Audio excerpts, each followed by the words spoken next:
New York City, 1978, was bustling with activity. Skyscrapers glowed against the orange evening sky, while on the streets, men in suits and women in heels mingled in the chaotic rhythm of the city that never slept. On top of one of those buildings, in a room with floor-to-ceiling windows and a large Langford Industries logo, Victoria Langford closed a folder and sighed. He did it again. Across the desk, her personal assistant, Margaret Maggie Turner, looked up from her notebook. Daniel. Carter? Victoria nodded. He left exactly at 5 o'clock, not a minute later. Maggie shrugged. Maybe he just likes to be on time. Nobody works on time in this company, Victoria countered. Maggie smirked.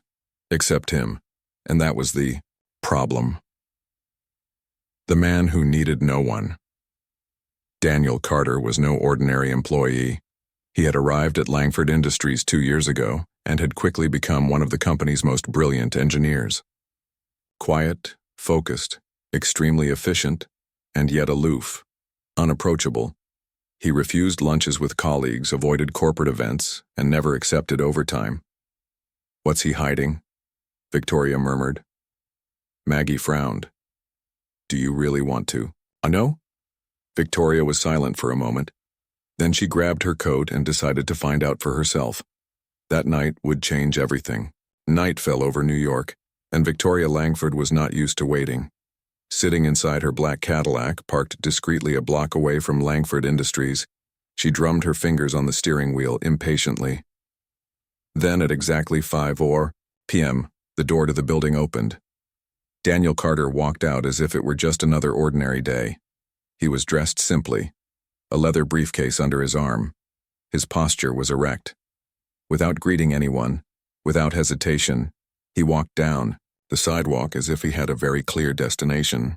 Victoria started the car and began to follow him, the unexpected route. She expected him to go home, maybe to a bar, maybe a secret rendezvous.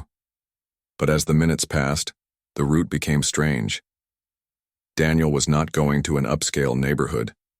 Quite the opposite. Victoria's luxury Cadillac drove from brightly lit streets to darker areas, worn by time and inequality. Harlem. Victoria frowned. What are you doing here, Carter? The revelation Daniel entered a small red brick building with a worn sign on the door. Hope Community Center. Victoria parked across the street and stared. Yellow lights illuminated the interior of the building. Through the glass window, she saw children gathered at tables, notebooks open. And then, there he was. Daniel Carter, Langford Industries' most reserved employee, teaching math to a group of underprivileged children. Victoria felt the impact. This didn't make sense, and for the first time in a long time, she didn't know what to think. Victoria Langford didn't know what she expected to find when she followed Daniel Carter that night. But this was definitely not it. From inside the car, she peered out the window of the community center. Daniel was no ordinary visitor. He walked among the children with ease, helping them with math equations, teaching them how to fix small engines, and adjusting tools on a makeshift workbench. He belonged here. And for the first time, Victoria realized that she knew nothing about the employee himself. Beyond the office curious, Victoria got out of the car and crossed the street. Through the half-open door, she could hear the children's laughter and Daniel's calm voice. Okay, can someone tell me what 173 divided by 7 is? A girl of about 10 frowned. That's broken, Daniel smiled. Exactly, but you can round it up. Victoria had never seen him smile like that in the office. There, he didn't seem like a cold and distant man. He seemed complete. The doubt. She walked away before anyone saw her and went back to the car. What did all this mean? Daniel didn't accept.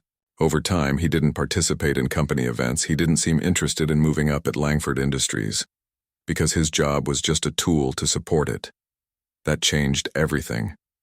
And now, Victoria needed to know more. The next morning, Victoria Langford couldn't get Daniel Carter out of her head. What was he doing at that community center? Why was he hiding it? She hated secrets. And now, she needed answers. Face to face, at 8 a.m. Sharp, Daniel walked into the office as usual, calm, focused, as if nothing had happened. Victoria waited until late morning, then walked into his office without knocking. Daniel looked up, surprised. "Ms. Langford," she crossed her arms. "Where were you last night?" His face changed subtly, but it wasn't fear or guilt. It was the look of someone who knew he'd been found out. "Did you follow me?" he asked calmly. "I needed to figure out why my best employee was avoiding work, as if he was hiding something." Daniel closed the folder on his desk and sighed. "If you wanted answers, you could have asked." Victoria narrowed her eyes. "Then tell me." Daniel was silent for a moment. Then he said something she never expected to hear. "I grew up in that neighborhood." Victoria frowned. "What?" "My mother worked 3 jobs to put me through school, but it was that community center that gave me a future." He took a deep breath. "Now I give back what I received." Victoria didn't know what to say, because for the first time, she realized that maybe she was wrong about him. Victoria Langford didn't know what to say. Daniel Carter, her most reserved employee, wasn't just a talented engineer. He was a man shaped by necessity, by struggle, and by something she never imagined. "Did you grow up in that neighborhood?" she repeated, still processing. Daniel nodded, keeping his posture firm. "My mother was a cleaning lady. She worked day and night. My father, well, he was never around. If it weren't for that community center, I wouldn't have made it this far." Victoria felt a strange unease. She had always believed that hard work led to success. But Daniel, he worked hard and still had to fight against everything and everyone. "And why do you hide it?" she asked, crossing her arms. Daniel sighed. "Because I know how this world works, Mrs. Langford. If people find out that an engineer from Langford Industries spends his nights teaching children in a shelter, they think he's not dedicated enough." He held her gaze. "Or they think he doesn't belong here." Victoria felt the impact, because deep down, she knew he was right. What to do with the truth? She stared at him, taking in every detail. He wasn't apologizing. He didn't seem embarrassed. He was simply telling the truth. And now Victoria had to decide what to do with this information. Victoria Langford didn't like to waste time on doubts. But that morning, sitting in her luxurious living room overlooking New York City, she couldn't stop thinking about Daniel Carter.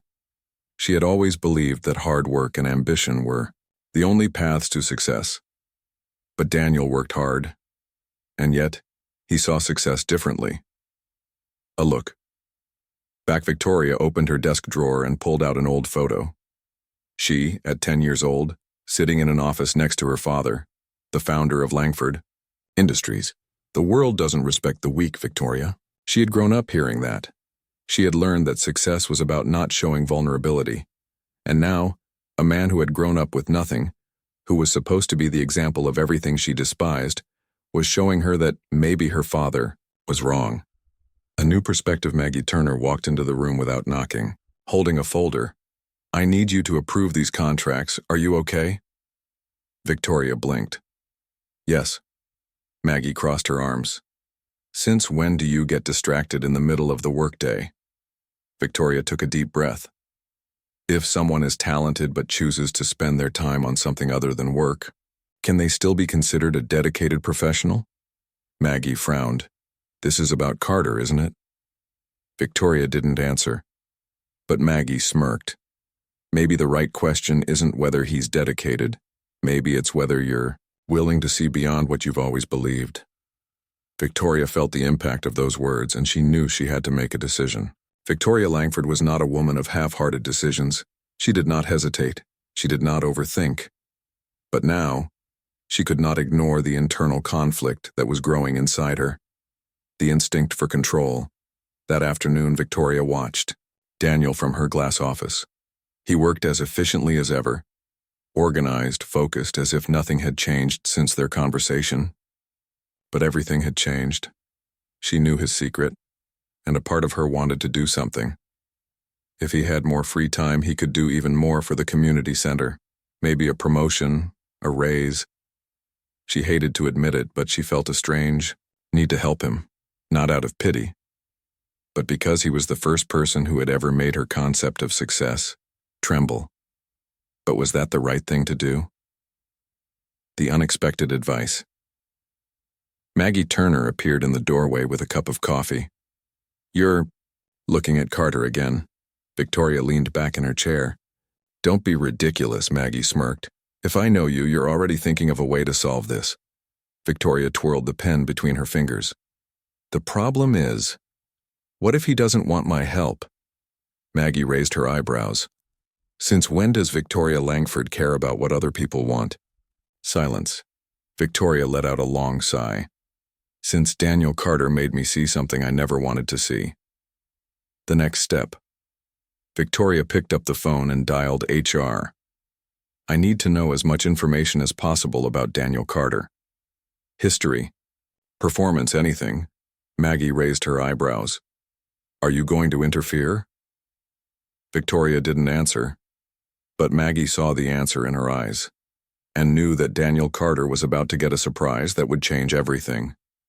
Daniel Carter didn't like surprises, so when he received an email asking him to meet privately with Victoria Langford, his first reaction was to frown.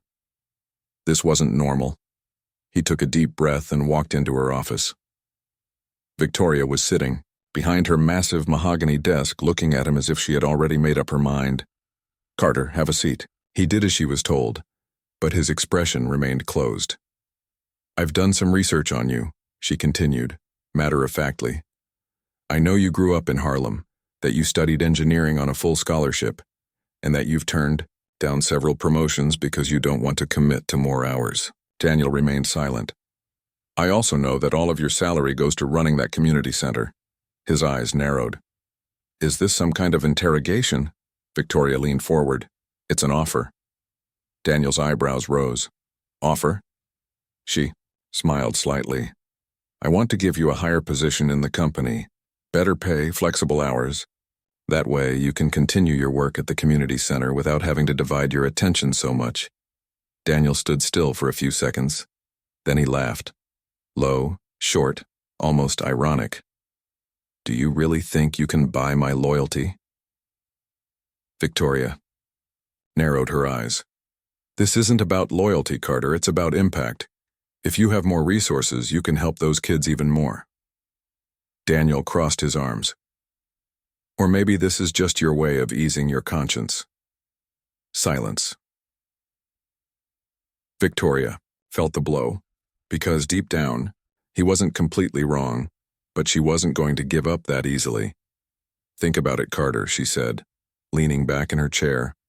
"You may hate me, but denying this opportunity just out of pride doesn't help anyone." She slid a contract across the table. Daniel looked at the paper, and in that moment he knew that this decision would change his life forever. Daniel Carter didn't take the contract. He just stared at Victoria Langford, weighing every word she had said. "You really think money can solve everything, don't you?" Victoria stood her ground. "I think money can make change happen, and you need it to continue your work." Daniel let out a short laugh. "You don't understand." She narrowed her eyes. "Then make me understand." Daniel's truth. Daniel leaned forward. "I've spent my whole life watching people like you throw money at problems to try to fix them. But some things can't be bought." He pointed to the contract. "You want to promote me because you feel guilty, because my story bothers you. But what I do at that community center isn't a burden. It's the most important part of my life." Victoria felt a strange uneasiness in her chest, because in a way he was right. The turning point, she took a deep breath. "I don't want to change what you do. I want to give you an opportunity to do even more." Daniel was silent for a moment. Then, he took the contract. "I'll accept on one condition." Victoria raised an eyebrow. "What's that?" He slid the paper back to her. "If this company really cares about impact, then you won't give me a bigger role. You'll invest in the community center."